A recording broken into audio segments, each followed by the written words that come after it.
Ladies सिर्फ पैसे खाना चाहती है, इसको घर बसाने से कोई मतलब नहीं है। तब मर जब ना मिले तो बलाए छूट जाओ न, हम तारा बेटा को पंडो छोड़ा को नहीं तारे घर में रहूंगा। मेरे घर वालों को भी पता नहीं है कि मैं कहाँ पे हूँ और आज मेरे साथ क्या होने वाला है। तो बना ले रिकॉर्डिंग, ये बता का अपना गलती का डस है, बता कि तेरी का डस है, ये तो थाने को सही बने। तो मेरी मम्मी की डेथ हो गई। नमस्कार, मैं आशीष दलाल और आप देख रहे लाइन.com। फिलहाल भिवानी कोर्ट परिसर के साइड में हम बैठे हैं और एक फौजी साहब हमारे साथ मौजूद हैं। और फौजी इस देश का रक्षक है जो सीमा पर इस देश की रक्षा करता रहा है और बिना 20 दिन का टाइम मिला है वो अपने परिवार के साथ बिताना चाहे उस टाइम ने।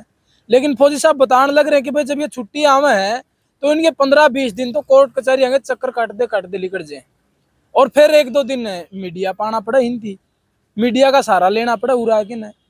और पूरे परेशान हैं पिछले 10 साल तक, 10 साल से नहीं 7-8 साल से परेशान है। 2013 में ज्वाइनिंग हुई थी, 14 में शादी हुई थी और 15 से परेशान है, 2015 से परेशान है। और जब भी छुट्टी आवे 15-20 दिन कोर्ट कचहरी थाने तहसीलें चक्कर काट दे रहे हैं। तो फिलहाल भी मीडिया के सामने आए हैं, मीडिया पर अपना पक्ष रखना चाह रहे हैं और लगातार न्याय की गुहार लगा रहे हैं। जानना चाहेंगे कि फौजी साहब के कुछ मामला है, क्यों इतने परेशान हो पिछले 8 साल में। फौजी साहब राम राम। राम राम भाई साहब। फौजी साहब के बात है, लगातार आपने मीडिया की मदद लेनी पड़ा है, मीडिया का सहारा लेना पड़ा है और प्रशासन पर न्याय की गुहार लगाते रहो, क्या कुछ मामला है? क्या करूँ, तो प्रशासन की तरफ से कोई हेल्प नहीं मिल रही है मेरे को। क्या समस्या है, क्या कुछ दिक्कत है, किस तरह की बात है, क्या आपकी समस्या है और क्यों है वो समस्या, क्या समाधान चाह रहे हो, क्या मामला है बताओ एक बार।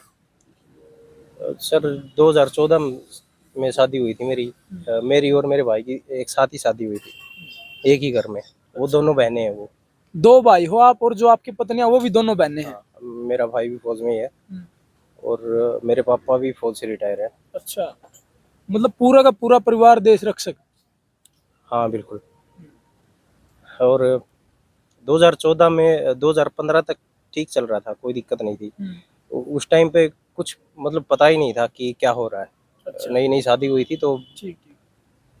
इतना ध्यान नहीं दिया था हमने। लेकिन 2015 में एक ऑपरेशन करवाया था मेरी मम्मी का हमने, पित्त की थैली का। वो ऑपरेशन सक्सेस नहीं हुआ था। अच्छा। तो मेरी मम्मी की डेथ हो गई। तो उसके बाद मेरे सास ससुर ने ज़्यादा इंटरफेयर करना स्टार्ट कर दिया था हमारे घर में। और तो तब से ऐसा ही चल रहा है। 2015 से ऐसे चल रहा है। उसके बाद उन्होंने मांग करनी स्टार्ट कर दी कि प्लाट नाम करवा दो, जो मकान बनाया है वो हमारे नाम करवा दो, तब हम तुम्हारे साथ अच्छे से रहेंगे।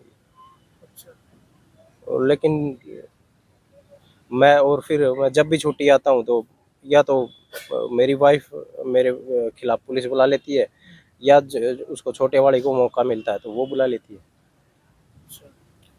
मतलब दोनों भाई जो हो आप अपनी अपनी पत्नियों से परेशान हो और जमीन को लेके ना।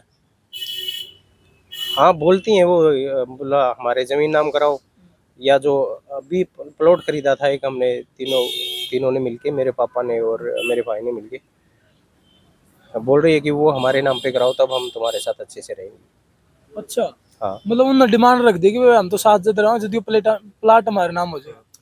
हाँ, और जबकि मैं हर महीने मंथली दे रहा हूँ मेरी वाइफ को, मेरे अकाउंट से सीधे पैसे कट जाते हैं और 27% दे रहा हूँ मैं, 20% 22% उसके और 5% मेरी वाइफ मेरी बेटी के।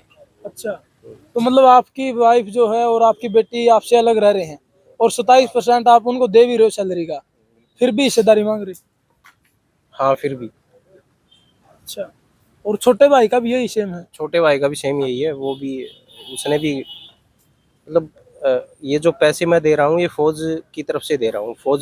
फौज के कोर्ट ने डिसाइड किया था, तो वही केस उसने मेरे मेरे भाई ने की वाइफ ने भी वही केस डाला हुआ है। लेकिन मेरे भाई का जो सीओ है वो उन्होंने अच्छे से केस को स्टडी किया। उन्होंने देखा कि क्या है, क्या चाहती क्या है लेडीज। तो उन्होंने सीधा बोल दिया कि लेडीज सिर्फ पैसे खाना चाहती है, इसको घर बसाने से कोई मतलब नहीं है। तो मैं इसको पैसे नहीं दूंगा, अच्छा, मेरे भाई के सीईओ ने। लेकिन मेरे जो सीईओ थे वो तो उनका रैंक कम था और उनको इतना पता नहीं था कि ये लेडीज मतलब पूरे केस की जो स्टडी नहीं कर पाया आपके सीईओ ने, जजमेंट नहीं लगाया। जजमेंट नहीं कर पाए और उन्होंने इसको पैसे देने स्टार्ट कर दिए। ठीक है। तो पिछले साल 2022 नवंबर से ये पैसे ले रही है। जब जब से इसको पैसे मिलने स्टार्ट हुए तब से अपने घर पे मेरा घर छोड़ के अपने घर पे ही रहती थी, वहीं पे रहती थी अपनी माँ अपने बाप के पास। और इन्होंने अपनी भाभी को भी घर से निकाला हुआ है, वो भी उधर गांव में सतनाड़ी एक किराए पे मकान लेके रहती है उनका।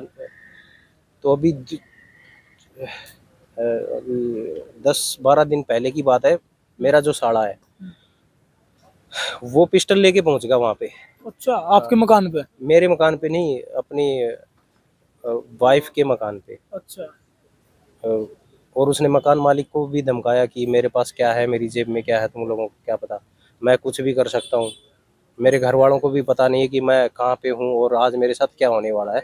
ये उसने ये चीज़ें बोली, उसकी वीडियो बना रखी है उन लोगों ने, रिकॉर्डिंग कर रखी है उसकी। अच्छा, जो किराए पर रह रही हो जिस मकान में, उस मकान मालिक को उसने धमकाया। मकान वाले? फिर वो लेडीज स्कूल में पढ़ाती थी, प्रिंसिपल को भी धमका के आया वो। तो उसको लेडीज को, वो अपने बच्चों को पाल रही थी, उसको लेडीज को वहाँ से प्रिंसिपल ने बोला कि हमारे स्कूल की बदनामी हो जाएगी, तो आप प्लीज़ आप कुछ दिन के लिए आप मत आओ स्कूल में। तो उसने फिर उस दिन क्या किया, वो मकान मालिक ने थाने में शिकायत की उसकी, और उसने लेडीज ने भी की। तो उसको कुछ दिन पहले उसको गिरफ्तार किया गया, उसके ऊपर 4-5 धाराएं लगाई गई। लेकिन क्या होना था उसका, कुछ नहीं हुआ, वो जमानत करा के चला गया वो। फिलहाल क्या कुछ परेशानी हुई है जिसको लेकिन आपको अपना पक्ष मीडिया के सामने रखना पड़ रहा है? क्या हुआ आपके साथ? मैं इसलिए मीडिया के सामने आया हूँ कि मैं जब भी छुट्टी आता हूँ मेरे ऊपर